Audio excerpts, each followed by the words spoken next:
సంగారెడ్డి జిల్లాలో జీలుగు, జనుము విత్తనాల కొరతతో రైతన్నలు తీవ్ర ఇబ్బందులు పడుతున్నారు. విత్తనాల సరఫరా, పంపిణీపై అధికారుల నిర్లక్ష్య వైఖరిపై అన్నదాతలు ఆగ్రహం వ్యక్తం చేస్తున్నారు. సంగారెడ్డి జిల్లా పుల్కల్ మండల కేంద్రంలోని అగ్రోస్ రైతు సేవా కేంద్రం వద్ద జనుము, జీలుగ విత్తనాల కోసం రైతులు పడిగాపులు పడుతున్నారు. విత్తనాలు తీసుకునేందుకు రైతులు ఉదయం నుండి క్యూ లైన్లో నిల్చున్నారు. లైన్లో నిలిచే ఓపిక లేక రైతులు తమ పట్టా పాస్బుక్లను వరుస క్రమంలో పెట్టి పక్కన కూర్చున్నారు. విత్తనాలు తీసుకునేందుకు తమ టోకెన్ నంబర్ ఎప్పుడు వస్తుందో అంటూ ఎదురు చూస్తూ అగ్రోస్ రైతు కేంద్రం ముందు నిరీక్షిస్తున్నారు.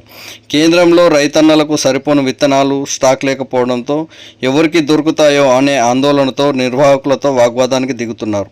వర్షాకాలం సీజన్ ప్రారంభం కావడంతో పాటు వర్షాలు కురుస్తుండడంతో వ్యవసాయ భూమిలో బలం చేకూరేందుకు రైతన్నలు మొదటగా ఈ జీలుగ, జనుము విత్తనాలు వేస్తారు. అనంతరం ఆ విత్తనాలు మొలకెత్తిన తర్వాత పొలాన్ని సాగు చేస్తారు. ఆ తర్వాత ఆ భూమిలో కావలసిన పంట సాగు చేసేందుకు సిద్ధం చేస్తారు. ఈ తరుణంలో జీలుగ, జనుము విత్తనాల కొరతతో రైతులు ఆందోళన చెందుతున్నారు. గత 12 కేసీఆర్ పాలనలో విత్తనాల కొరత అనేది చూడలేదని అన్నారు. కాంగ్రెస్ ప్రభుత్వం అధికారంలోకి వచ్చాక మళ్ళీ పాత రోజులు గుర్తుకు వస్తున్నాయని రైతన్నలు వాపోతున్నారు.